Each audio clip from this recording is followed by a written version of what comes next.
राजा रतन सिंह रतनसेन का नाम भारतीय इतिहास में वीरता, सम्मान और बलिदान के प्रतीक के रूप में दर्ज है।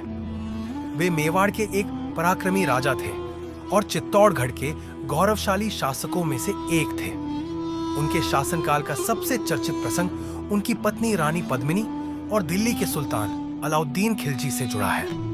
आरंभिक जीवन एवं शासन राजा रतन सिंह गहलोत वंश के राजपूत थे। वे अपने समय में एक न्यायप्रिय और शक्तिशाली शासक माने जाते थे। उनका राज्य मेवाड़, विशेष रूप से चित्तौड़गढ़, अपनी वीरता और गौरवशाली इतिहास के लिए प्रसिद्ध था। उनके शासनकाल में मेवाड़ समृद्ध और सुरक्षित था। रानी पद्मिनी से विवाह रानी पद्मिनी सिंहल ने श्रीलंका की राजकुमारी थी, जिन्हें अपूर्व सौंदर्य और बुद्धिमत्ता के लिए जाना जाता था। उनके पिता राजा गंधर्व सेन ने एक स्वयंवर का आयोजन किया था, जिसमें राजा रतन सिंह ने अन्य वीर योद्धाओं को पराजित करके रानी पद्मिनी का हाथ जीता।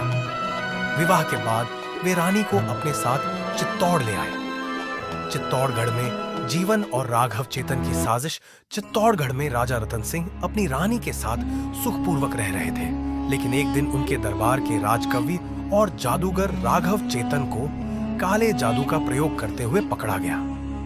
राजा ने उसे दंडित कर अपने राज्य से निष्कासित कर दिया। अपमानित राघव चेतन दिल्ली जाकर सुल्तान अलाउद्दीन खिलजी से मिला और उसने रानी पद्मिनी के सौंदर्य की प्रशंसा की। यह सुनकर खिलजी ने चित्तौड़ पर हमला करने की योजना बनाई। अलाउद्दीन खिलजी की चाल।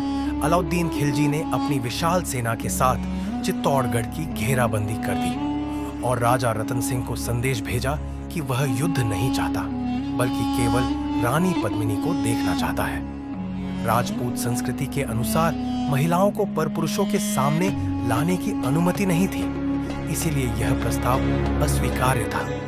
किंतु मंत्रियों की सलाह से यह निर्णय लिया गया कि सुल्तान को केवल जल में प्रतिबिंब के माध्यम से रानी को दिखाया जाएगा।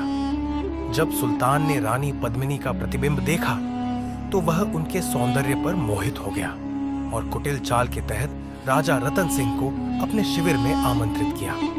जैसे ही राजा वहां पहुंचे, उन्हें बंदी बना लिया गया।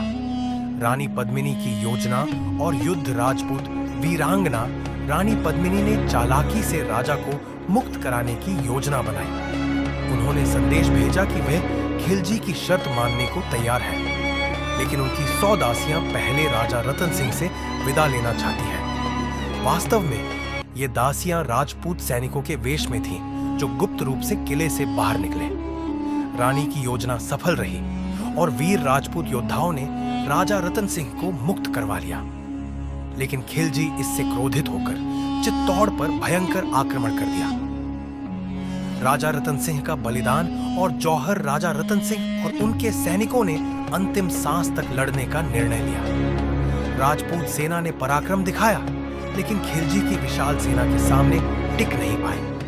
अंततः राजा रतन सिंह वीर गति को प्राप्त हुए। जब रानी पद्मिनी और अन्य राजपूत महिलाओं ने देखा कि पराजय निश्चित है, तो उन्होंने सम्मान की रक्षा के लिए जौहर करने का निर्णय लिया। हजारों राजपूत महिलाओं ने अग्निकुंड में कूदकर अपने प्राण त्याग दिए, ताकि वे शत्रु के हाथों अपमानित न हो।